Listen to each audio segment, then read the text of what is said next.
మాట్లాడకుండా చాలా కంట్రోల్డ్ గా మనమెంత మన పరిదెంత అని జాగ్రత్తగా మాట్లాడే వాళ్ళు ఒక నిమిషం అండి, 2 వీడియోలు చూపిస్తాను నేను మీకు. ఈ 2 వీడియోలు చూసిన తర్వాత మీరు ఈ గొడవ విషయం, ఎందుకంటే ఇందాక మాజీ మంత్రి పేర్నాని గారు కూడా మాట్లాడుతున్నారు, జనసేన నాయకుల మీద కూడా కేసులు కూడా బుక్ అయినాయి అని చెప్పేసి మనకి ఇందాక ఒక ఇన్ఫర్మేషన్ కూడా వచ్చింది.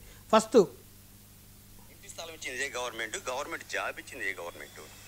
ఆ యదవని ఒకసారి తెలుసుకోమనండి. కోణిదెల పవన్ కళ్యాణ్ గాడిని చిచ్చి నువ్వు పిచ్చుకోక వాసరా నా దృష్టిలో. ఎవరికి ఆడి అవసరం ఇక దాని గురించి ఆడి గురించి వద్దు అసలు. ఇక ఆ టాపిక్ ఎంత బాగా పవన్ కళ్యాణ్ టాపిక్ వద్దు అదే.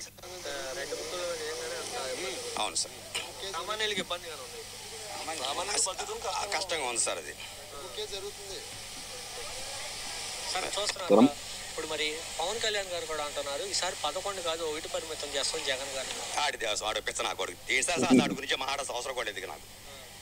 అసలు పవన్ కళ్యాణ్ అన్నాడు పిచ్చ నా కొడుకు నా దృష్టిలో, ఒక పిచ్చోడు.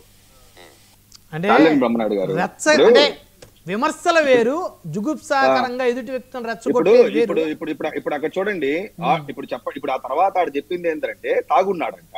అవును, తాగున్న నీకు పిచ్చి పిచ్చిగా మాట్లాడిన అవసరమా? రెండోది అతను ఏదో గవర్నమెంట్ డాక్టర్ ఏదో అంటున్నారు, ఆర్ఎంపీ డాక్టర్. మనకెందుకు ఇదంతా కూడా? నువ్వు తాగి నీ దగ్గర ఎవడో తీసుకొచ్చి మైక్ పెట్టి పవన్ కళ్యాణ్ అది చెప్పినాడు నువ్వేం చెప్తావంటే, నువ్వు దాని యొక్క విఘ్నత కోల్పోయి, నీ యొక్క కామన్ సెన్స్ కోల్పోయి పిచ్చి పిచ్చిగా మాట్లాడితే మహేష్ గారు మామూలుగా అయ్యో తాగున్నాడు కదా అని కన్సిడర్ చేస్తాడు. నా పక్కనోడు అలాగే కన్సిడర్ చేయాలని రూల్ ఏమీ లేదు ఇక్కడ. ఒకడు రియాక్ట్ అవుతాడు, ఖచ్చితంగా రియాక్ట్ అవుతారు. అసలు ఆ మాటలు చూసారా? నువ్వు చెప్పాలనుకుంటే ఏం పరిపాలన చేస్తున్నారని చెప్పి మాట్లాడండి. ఈ రోజు ప్రతి ఒక్కడు వాక్ స్వాతంత్రం ఉందని చెప్పి బూతులు మాట్లాడడం వాక్ స్వాతంత్రం కాదు కదా. ఏంటా మాటలు? అసలు మీరు ప్లే చేస్తే వినడానికే మాకు అంత ఇబ్బందికరంగా ఉంటే దాని ఇట్స్ వెరీ క్లియర్. ఎవడో ఒకడు ఛానల్స్ తీసుకొచ్చి పెడతారండి బ్రహ్మనాయుడు గారు. అనేది ఉద్దేశపూర్వకంగా వైసీపీకి అనుకూలంగా ఉన్న వ్యక్తులు ఈ విధంగా మాట్లాడించి రిలీజ్ చేయించారంటారా? ఇప్పుడు ఎక్కడన్నా ఒక పొలిటికల్ పార్టీస్ మీటింగ్స్ పెట్టుకున్నప్పుడు అక్కడ ఏం చేస్తారంటే తీసుకొచ్చి మీరు తిట్టండి అని చెప్పి పెడతారండి. ఇదేమి తెలియకేం కాదు. సో అక్కడ పాయింట్ ఏంటంటే, ఒరే వీడు మనం ఈ రోజు మనం లైటంగా వాడుకుంటానాడా, ఈ రోజు మనం వీడు బుక్ చేస్తానాడా, లేదు మన దగ్గర ఒపీనియన్ అడుగుతున్నాడు, అది కామన్ సెన్స్ పబ్లిక్ ఉండాలా. ఏదో మైక్ పెట్టినారు కదా పవన్ కళ్యాణ్ గారిని తిట్టమంటున్నారు కదా, లేదంటే పవన్ కళ్యాణ్ గారు 11 సీట్ల నుంచి 1 సీట్లు పడకు నువ్వేమంటావంటే, తాగున్నాడు, పైగా ఖచ్చితంగా వాగుతాడు, వాగిన పక్కన ఉండేవాడు ఏం చేస్తాడు, అరే వాగున్నాడు నీకెందుకు రా అని చెప్పి వాడు వర్షంలో వాడు కొడతాడు ఖచ్చితంగా. అది ఎవరు కంట్రోల్ చేస్తారండి? చెప్పాలంటే ఇలాగ పార్టీల మీద దాడులు వెళ్ళినప్పుడు సందర్భాలు చూడలేదా, లేకపోతే గతంలో ఇలాంటి దాడులు జరగలేదా? ఇట్స్ ఆల్ అబౌట్ ఏంట్రా అంటే ఒక కామన్ సెన్స్. మనం ఏం మాట్లాడుతున్నది ఈ యొక్క విషయం మీద కొంత కన్సిడరేషన్ ఉండాలా, కొంత కాన్షియస్ గా మాట్లాడాలా. ఏదో మనం రెచ్చగొడుతున్నారు కదా అని చెప్పి పిచ్చి పిచ్చి మాట్లాడితే ప్రతి ఒక్కరు సాఫ్ట్ గా రియాక్ట్ కాడు. ఇప్పుడు ఆయన మళ్ళా ఏమన్నాడు, నేను ఆ రోజు తాగున్నావు ఇంటికి పోకుండా నీకేం మాటలు, వాడు మైక్ పెట్టాడు, పిచ్చి పిచ్చికి ఎందుకు మాట్లాడతావు? దాన్ని ఒక పాయింట్ గా తీసుకోవచ్చి ఇలాంటి వాళ్ళ మీద దాడులు చేస్తారంటే ఒక్కొక్కడు సైకాలజీ ఒక్కొక్కడు మెంటాలిటీ ఒక లాగా ఉంటుందండి. కానీ మహేష్ గారు ఒకటే మీరు అధికారంలో ఉన్నారు, ఈ విధంగా ఇప్పుడు ఇతను మాట్లాడడం చాలా తప్పు, 100% అందరూ ఖండిస్తారు. అయితే ఇలా దాడులు చేయడం అయితే తప్పు, చట్ట ప్రకారం మీరు శిక్షించండి. ఒక నిమిషం బ్రహ్మనాయుడు గారు, నాకున్నటువంటి ఇన్ఫర్మేషన్ ప్రకారం మీకు తెలుసు జనసేన పార్టీ ఎలా పనిచేస్తుందనో.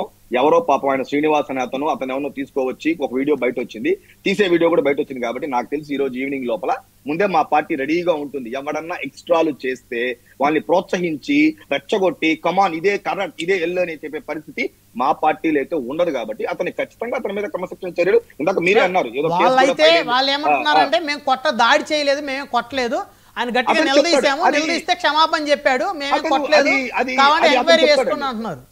అదే అండి, అది ఇప్పుడు ఎవరైతే దాడి జరిగింది కొట్టిన వీడియోలు అయితే ఎక్కడ బయటికి రాలా, అవి కనుక వస్తే నిజంగా ఇష్యూ చాలా. అదే బ్రహ్మనాయుడు గారు, ఇప్పుడు మనం చూడడం కూడా ఏంటంటే ఆ ప్రైమరీ డేటా అదే కదా, మన దగ్గర ఉన్న డేటా కూడా ఏంటంటే అందరూ చూసిన డేటాస్ కదా, మనం కూడా మన దగ్గర ఉంది, ఆ వీడియోలో చూస్తున్నాము. సో ఫర్దర్ గా ఏదైతే ఉంటుందో డెఫినెట్లీ ఈవెన్ వాళ్ళు తీసుకోవచ్చి అలా మాట్లాడిచ్చి అలా ఇబ్బంది పెట్టడమో లేకపోతే కొట్టారో లేకపోతే చెప్పించారో అనే దాని మీద మా పార్టీ కూడా ఏదైనా యాక్షన్ తీసుకోవాలంటే ఖచ్చితంగా తీసుకుంటుంది తప్ప. కానీ ఒకటి, ఇలాగే వదిలేస్తే ఇలాగే పిచ్చి పిచ్చిగా వాగే వాళ్ళు రాష్ట్రంలో చాలా మంది ఉంటారు. అందరిని కొడతారా మీరు? నేను కొట్టంగాడండి, అక్కడ కొట్టిన చూపించట్లేదు. అనవసరంగా ఏంటంటే కొట్టిన వీడియోలు ఏం లేవు, కొట్టిన పరిస్థితి ఇప్పుడు ఒకటండి, ఇలాంటి వాళ్ళు మీకు ఒక నిమిషం ఇలాంటి వాళ్ళు మీకు జనరల్ గా ఏ వైన్ షాపుల దగ్గరికి వెళ్ళినా గానీ ఇలా మాట్లాడి తిట్టేవాళ్ళు మీకు రోజుకి ప్రతి వైన్ షాప్ దగ్గర 2-3 ఉంటారండి రాష్ట్రంలో, అందులో ఇలాంటి అప్పుడు ఇలాంటి వాళ్ళ దగ్గర తీసుకెళ్లి మైకులు పెట్టి పిచ్చి పిచ్చిగా మాట్లాడితే, ఇలాగే పిచ్చి పిచ్చిగా మాట్లాడితే రాష్ట్రం అంతా తర్వాత వీళ్ళొక వీడియోల మీద చర్చలు పెట్టుకుంటే, ఎవడో పనికి రాకుండా తాగి రోడ్ల మీదకి వెళ్ళి ఎవడో మైకులు పెడితే పిచ్చి పిచ్చిగా వాగితే వాడిని చుట్టుపక్కల ఏమిరా పిచ్చి పిచ్చిగా వాగుతున్నాడు కొడితే ఆడేంటో మళ్ళా ప్రాబ్లం ఏంటంటే మాట్లాడినోడు తప్పు మాట్లాడు అది కాదు. అగైన్ మళ్ళా వాళ్ళ యొక్క బ్యాక్గ్రౌండ్, వాళ్ళ పేర్ని నాని గారు అయితే ఇమ్మీడియట్లీ క్యాస్ట్ ఈక్వేషన్స్ తీసుకొచ్చి పెట్టడం అక్కడ ఈ కులమోలు ఈ కులమోలు పేర్ని నాని గారు తీశారండి. ఆ ప్రెస్ మీట్ చూడడం కావాలంటే పేర్ని నాని గారు క్యాస్ట్ ఈక్వేషన్స్ తీసుకోదు. తప్పు చేసినోడు పిచ్చివాగుడు వాగినోడిని అలాగే చూడండి, తాగినోడిని తాగినట్టు చూడండి, అలా కాకుండా దానికి ఇన్ని ఈక్వేషన్స్ తీసుకొస్తారు.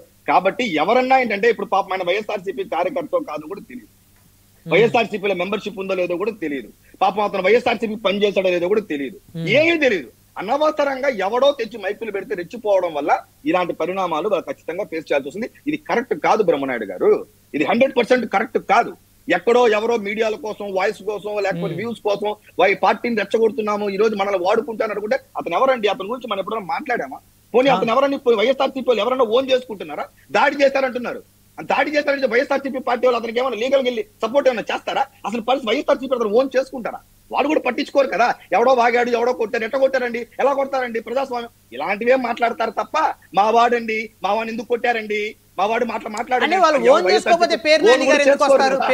మాట్లాడరు కదా. పేర్ని నాని ఎందుకంటే మచిలీపట్నం కాబట్టి, వాళ్ళకు ఉన్నటువంటి ఆ నియోజకవర్గం కాబట్టి అలాగ జరిగిన దాడిలో as a ex minister, ex MLA గారు ఆయన వచ్చి మాట్లాడాల్సి వస్తుంది. అదే మన పేర్ని నాని గారు ఎప్పుడు ఆడాలని వెయిట్ చేసే క్యారెక్టర్ కాబట్టి అది ఆ అవకాశాన్ని కూడా క్యాస్ట్ రూపం కూడా వాడుతున్నారు. చాలా పొరపాటు నేను తెలియజేసుకుంటాను. రైట్, మనతో సాహిబ్ గారు ఉన్నారు, ఎస్పీ సాహిబ్ గారు, తెలుగుదేశం పార్టీ రాష్ట్ర అధికార ప్రతినిధి. సాహిబ్ గారు గుడ్ ఈవినింగ్ అండి.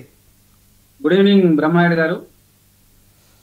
సో మొత్తానికి షర్మిల గారిని ఆయుధంగా చేసుకొని జగన్మోహన్ రెడ్డి గారిని నిత్యం ఆయన మీద విమర్శలు, దోష